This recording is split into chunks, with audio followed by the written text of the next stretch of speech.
Hello, this is Jolinda Stevens, and I have with me Andrew Nicholas from the Washington State Budget and Policy Center.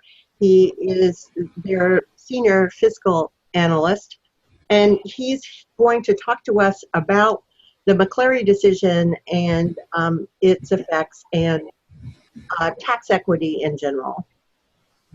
So, Andy, tax equity has been on our agenda for probably 9 years now.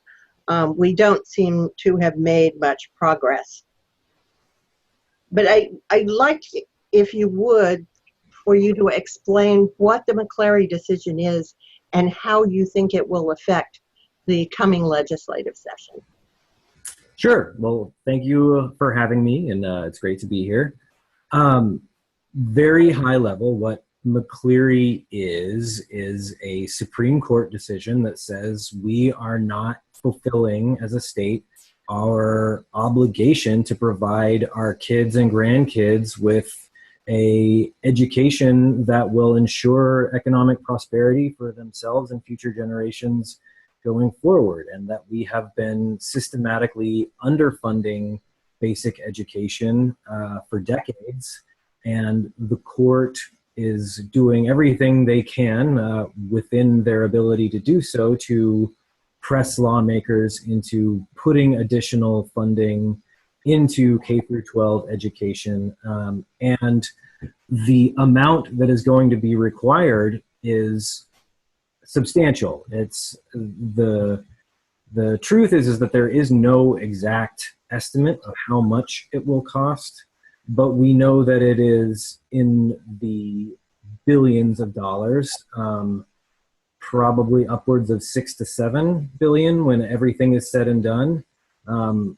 So it is it puts an enormous amount of pressure on the spending side of the state budget.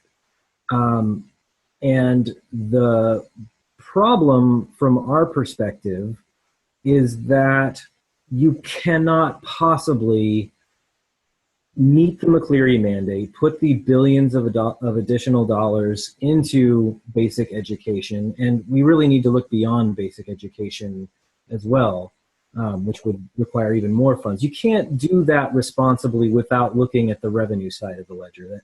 If the legislature were to even attempt to fund McCleary within within the existing revenue system, it would result in devastating cuts. We have not made a lot of progress on the revenue side of the ledger. What has helped the legislature in the past so far is the fact that this ruling came down just as we were coming out of the worst recession since the Great Depression, and revenues have been growing, and we cut the state budget by record amounts during the course of the Great Recession.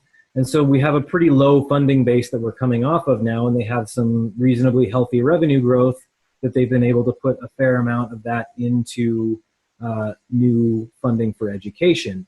The problem with continuing down that path is that nobody believes that revenue growth is going to be at a healthy clip forever. And then what happens when you hit the next big recession or even mild recession? Suddenly all those new revenues that came off of economic growth evaporate. We're still stuck with a mandate to fund more education, and now our revenue base has slipped out from under us once again. So the legislature has been able to be short-term by using economic growth, but as they ramp up and as the demand, they've done little chunks at a time every session since 2012, but the chunks that are left keep getting bigger and bigger.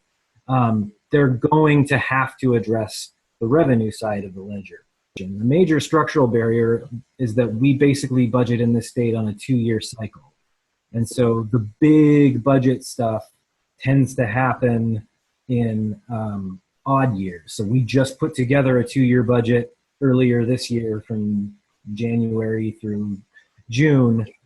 The coming legislative session is going to be a short legislative session, There will be a supplemental budget, but that usually is not a time when they do big new spending things. And so I think for a lot of reasons, the legislature is going to want to get in and get out as quick as they possibly can, because of the other reason, which is that 2016 is an election year, and they're all going to want to get on the campaign trail, and nobody left, right, center really wants to do big tax increases in an election year. So those are the reasons why one would be skeptical that a whole lot is going to happen this year. Here are some reasons to think why there could be some movement on the revenue side this year. And that is one, they have to. They have been held in contempt by the state Supreme Court, and the court is levying fines for every day that they don't address funding requirements. There's some discussion about who has the authority to actually budget those particular fines.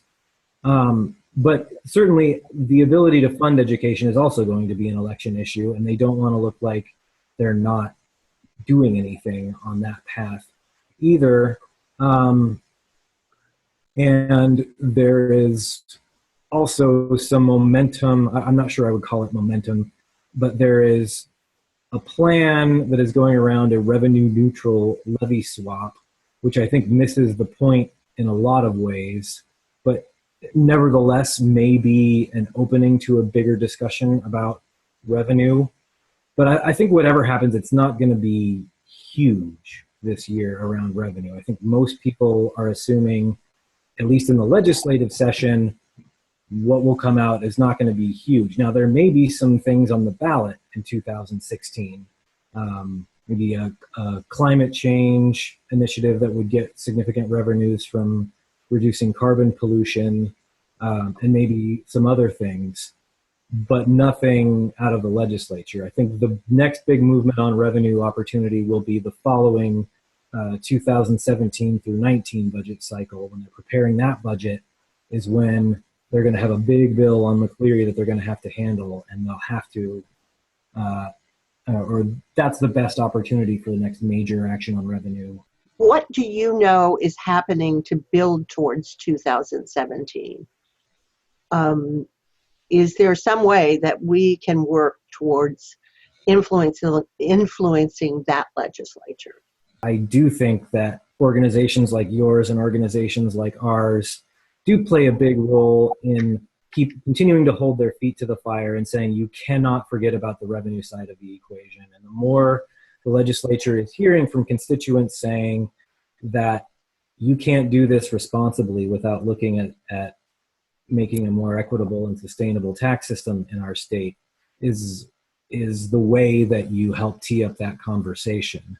And as many of your viewers and members may know, we have a deeply regressive, upside-down tax system in the state, in which the poorest fifth of households pay 17% of their incomes in state and local taxes, while the richest 1% pays less than 2.5%.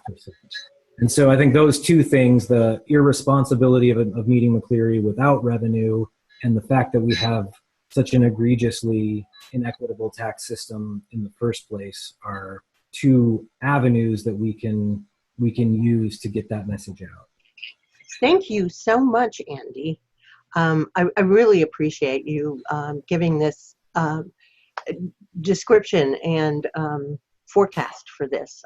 Thank you for being with us. Sure. Thank you for having me.